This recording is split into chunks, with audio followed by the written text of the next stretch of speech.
Shiv, how is the custard? So good. Good? Ah. How about you, Shania? I like it. You love it or like it? I'm going for seconds. I can love it.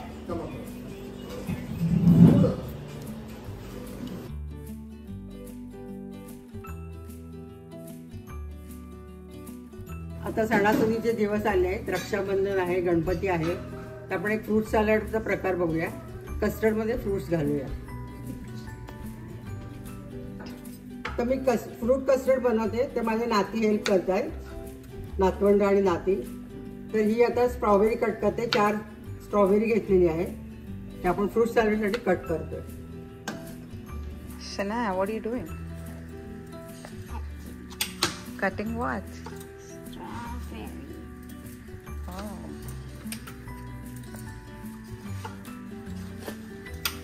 Shivansh 2 केळी घेतली शिवांशने, आणि तो आता केळी cut करतोय. Fruit सॅलडसाठी preparation चालू आहे. Shivansh, what are you cutting? I'm cutting bananas. Wow.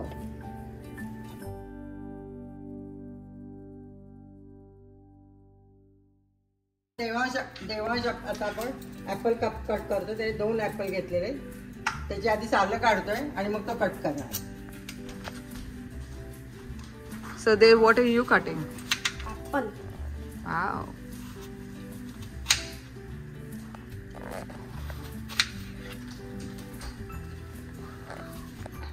मायकाने एक 100 ग्रॅम ग्रेप्स घेतलेले आहेत, ते ती कट करते. 20 ते 25 द्राक्ष आहेत. Micah, what are you doing? I'm cutting grapes because they taste good in custard. What kind of grapes are they? They're cotton candy grapes. They taste like cotton candy. Cotton candy grapes. Yeah, they taste like cotton candy. आपण आधी custard बनवून घेऊया. त्याला मी 1 litre दूध घेते, हे अर्धा litre आहे.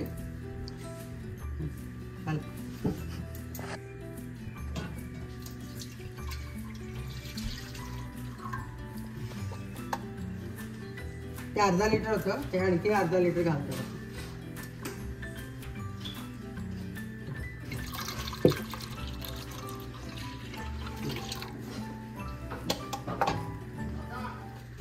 एक लिटर दूध आपण गरम करायला ठेवलेलं आहे. त्याला उकळी आल्यानंतर त्याच्यात आपण कस्टर्ड पावडर घालणार आहे. तर कस्टर्ड पावडरसाठी तर आपल्याला एक अर्धा कप दूध घ्यायचं. घालायचं, दूध घालायचं. थंड दूध घ्यायचंय. तर त्याच्यात आपण 4 चमचे कस्टर्ड पावडर घालतो. घाल आता ते 4 चमचे घाल. 4 टेबलस्पून. आपण एक कपभर दूध घेतलेलं आहे, भरून घाल. तर 4 टेबलस्पून आपण कस्टर्ड पावडर घालतो.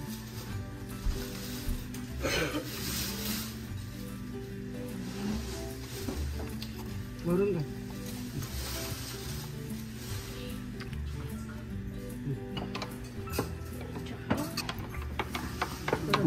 आता आपण हे दूध उकळायला ठेवले, तर त्याच्यात 4 चमचे आपण साखर घालतो. Tablespoon, 4 tablespoon.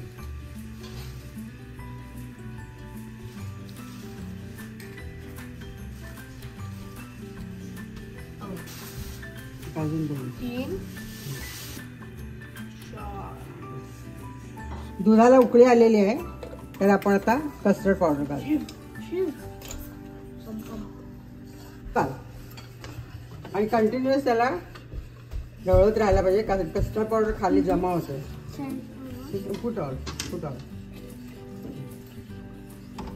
कंटिन्युअस स्टर करून आपण हे कस्टर्ड तयार केलेलं आहे. एक उकळी आल्यावर बंद करायचंय, पण ते कंटिन्युअस स्टर करायला पाहिजे, नाहीतर कस्टर्ड पावडर खाली बसते आणि ते लागलं की वास चांगला येत नाही त्याला. म्हणून आपण हे कस्टर्ड पावडर आता तयार झालेली आहे, ते आपण पूर्णपणे थंड करून घेणार आहे आणि मग त्याच्यात फ्रुट्स घालणार.